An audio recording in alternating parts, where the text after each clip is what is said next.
پہچان سکیں اور جان سکیں. اور خدا نے اس بھید کو ہم پر کس طرح آشکارا کیا ہے، اور اسی کی اگلا پیراگراف کو جب ہم پڑھتے ہیں تو لکھا ہے کہ متجسد کے بھید کے ساتھ بیٹا، خدا کا بیٹا باپ کو ہم پر منتشر کرتا ہے.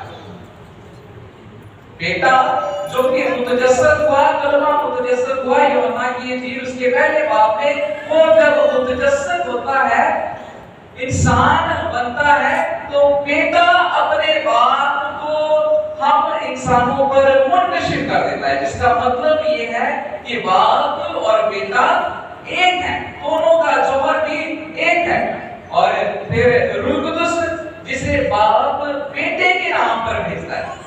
یسوع کہتا ہے کہ باپ میرے نام پر یہ وکیل روح القدس بھیجے گا، اور باپ جو ہے بیٹے کے نام پر روح القدس کو بھیجتا ہے، جو ہم پر اس بات کو منتشر کر دیتا ہے کہ باپ، بیٹا اور روح القدس تینوں، باپ، بیٹا اور روح القدس تینوں ایک ہیں، اور تینوں خدا ایک خدا ہے، اور تینوں اس کے ساتھ منسلک ہیں. اور اس پاک بھید کو سمجھنا تاریخ ہی میں دیکھیں تو بڑا خاصا مشکل رہا ہے. اور اس کے حوالے سے ایک کہانی بڑی مشہور ہے جو اکثر ہر پاک تسلیس کی عید پر سنائی بھی جاتی ہے، مقدس اگسٹین کی کہانی. اس کا بھی ذکر کرتا جاتا ہوں. مقدس اگسٹین جب اس پاک بھید پر کتاب لکھ رہے تھے، لا ترینیتیا یعنی ٹرینٹی پر، ہولی ٹرینٹی پر بک جب لکھ رہے تھے، پاک تسلیس پر جب کتاب لکھ رہے تھے، تو اس بھید پر کافی دنوں سے غور کر رہے تھے. اور غور کرتے کرتے وہ ایک جھیل کے پاس چلے گئے، ایک سمندر کے پاس چلے گئے، اور وہاں پر واک کرتے رہے. واک کرتے کرتے انہوں نے دیکھا کہ ایک چھوٹا سا بچہ سمندر کہ یہ بچہ کر کیا ہے. پھر تھوڑی دیر بعد آپ اس سے پوچھ ہی لیا کہ بیٹا آپ یہ کیا کر رہے ہیں؟ تو اس نے کہا کہ میں سمندر کو اس گھڑے میں جو ہے بھر رہا ہوں تاکہ سمندر خالی ہو جائے. تو بڑے پریشان ہوئے، اس سے کہا کہ ایسا تو نہیں ہو سکتا کہ سمندر اتنا بڑا ہے اور اس گھڑے میں آ جائے. تو وہ بچہ فوراً بولا کہ مقدس اگسٹین تمہارا ذہن بھی اتنا بڑا نہیں کہ خدا کے اس عظیم اور بڑے بھید کو اپنے اندر سمو لے، اس لیے اس بھید کو سمجھنا بڑا ہی مشکل ہے. اور اسی طرح فلٹن جشین، بشپ فلٹن جشین، اسی طرح مقدس فلٹن جشین جب ایک عبادت میں شامل تھے، وہاں پر پاک تسلیس کے حوالہ سے تعلیم دے رہے تھے، اور انہوں نے آغاز میں کہا کہ یہ جو پاک تسلیس کا بھید ہے اسے سمجھنا بڑا مشکل ہے، لیکن میں آج کوشش کروں گا. اور تقریباً انہوں نے آدھے گھنٹے کا ایک ہوملی دی، واعظ دیا، اور اس میں پاک تسلیس پر بات کی. اور جب پاک تسلیس پر بات ختم کی تو ایک خاتون وہاں پر بیٹھی تھی، اس نے ہاتھ کھڑا کیا اور کہا کہ بشپ جی آپ تو بول رہے تھے کہ اس بھید کو سمجھنا بڑا ہی مشکل ہے، لیکن جیسے آپ نے سمجھایا ہے مجھے تو سب سمجھ آ گئی ہے. تو بشپ جی بولے کہ اس کا مطلب یہ ہے کہ میں نے ٹھیک سے سمجھایا نہیں ہے، کیونکہ یہ ہو ہی نہیں سکتا کہ ہم اس بھید کو ایک دم سے سمجھ لیں. اور اکثر لوگوں کے لیے یہ بھید مسئلہ بن کے رہتا ہے.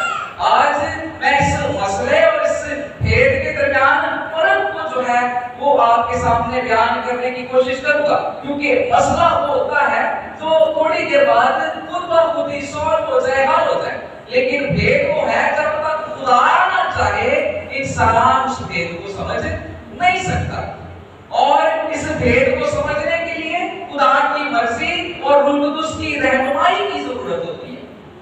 اور جب ہم مسئلے کی بات کرتے ہیں تو مسئلہ کوئی بھی ہو سکتا ہے، گھر کے گھریلو مسئلہ ہو سکتا ہے، اور اس کا آپ کے ساتھ تعلق ابھی سے نہیں بنے گا، بلکہ یہ آپ کے بپتسمہ کے ساتھ بن چکا ہے.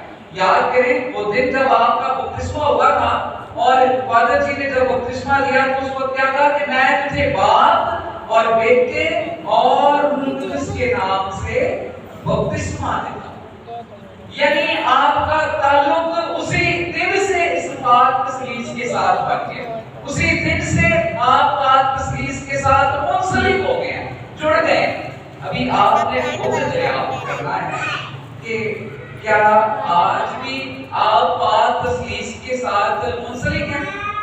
ہماری زندگی میں مشکلات آتی ہیں، دکھ آتے ہیں، تکلیفیں آتی ہیں، پریشانیاں آتی ہیں، اس وقت ہمیں پاک تسلیس یاد آتی ہے، فوراً کہتے ہیں باپ بیٹے اس کے کام سے یہ مشکل ختم ہو۔ اور جب ہم اس پاک تسلیس کے آپس میں رشتے کی بات کرتے ہیں تو اکثر لوگ کہتے ہیں کہ باپ کا دور جو ہے پرانے عہد نامے کا ہے، بیٹے کا دور جو ہے وہ نئے عہد نامے کا ہے، اور روح القدس کا دور جو ہے وہ یسوع مسیح کے آسمان پر جانے کا دور ہے۔ تینوں کا دور اکٹھا ہے، تینوں ساتھ ساتھ ہے، جدا جدا نہیں ہے۔ اگر کوئی ایسا سمجھتا ہے کہ ان کے دوار الگ الگ ہے تو وہ غلطی پر ہے، وہ غلطی پر ہے، کیونکہ پاک تسلیس کبھی بھی ایک دوسرے سے جدا نہیں ہے، جبکہ جدا نہیں ہے لیکن تینوں کے الگ الگ کام بھی ہیں، تینوں کی الگ الگ ایگزسٹنس بھی ہے، تینوں ساتھ تو ہیں، تینوں ایک تو ہیں، لیکن اپنی اپنی ایگزسٹنس بھی ہے۔ بیٹا باپ نہیں ہو سکتا، باپ بیٹا نہیں ہو سکتا، باپ روح القدس نہیں ہو سکتا، روح القدس باپ نہیں ہو سکتا، روح القدس یسوع نہیں ہو سکتا، بیٹا نہیں ہو سکتا، اور بیٹا روح القدس نہیں ہو سکتا۔ تینوں کی اپنی اپنی ایگزسٹنس بھی ہے، اس لیے کیتھیکزم ہوتا ہے، کیتھولک چرچ ہماری رہنمائی کرتی ہے کہ ہم ان تینوں کی الگ الگ سے بھی ایگزسٹنس کو دریافت کریں۔ اور الگ الگ ایگزسٹنس کیا ہے کہ باپ خلق کرنے والا ہے، خالق ہے، بیٹا نجات دینے والا ہے، اور روح القدس پیوریفائی کرنے والا ہے، ہماری جو گناہ کی اجازت ہے اس سے پاک کرنے والا، پاکیزگی بخشنے والا۔ یہ تینوں کا کردار یاد ہے۔ آج میں سمجھتا ہوں کہ آپ کو یہ چیز لازمی سیکھ کر جانا چاہیے۔ پہلا کیا ہے؟ باپ کیا کرتا ہے؟ کیا کرتا ہے باپ؟ خلق کرتا ہے، خالق ہے۔ بیٹا کیا کرتا ہے؟ نجات بخشتا ہے، اور روح القدس کیا کرتا ہے؟ وہ پاک کرتا ہے، پاکیزگی بخشتا ہے۔ یہ تین چیزیں آپ نے لازمی آج یہاں سے سیکھ کر جانی ہے، کچھ اور سیکھ کر جائیں یا نہ جائیں، یہ تین چیزیں آپ نے یہاں سے لازمی سیکھ کر جانی ہے۔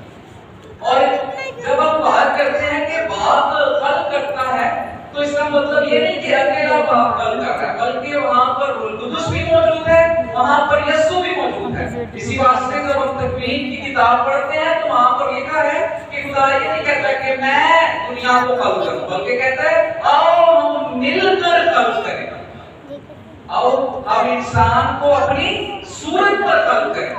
یعنی یہ نہیں کہ میں اکیلا خلق کروں، بلکہ آؤ ہم مل کر کریں۔